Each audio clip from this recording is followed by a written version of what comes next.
So guys இனி நம்ம முட்டை பொரியல் செய்ய போகிறோம். வாங்க செய்யலாம். ஃபஸ்ட்டு முட்டையை வச்சுக்கிட்டு சால்ட்டு போட்டுக்கிட்டு அப்புறம் நம்ம ஊற்ற போகிறோம்.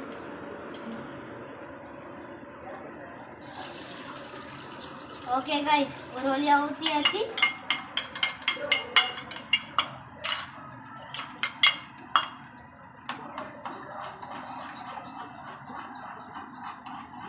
இப்போ கிண்டிட்டு இருக்கோம்.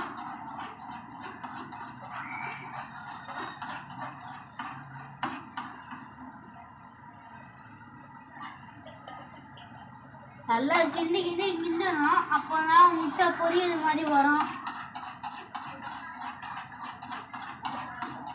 ஸோ கைஸ் இப்போ வந்து நல்லா கிண்டானா அந்த முட்டை வந்து பொரிஞ்சு வரும். ஓகே, இப்போ வந்து முட்டை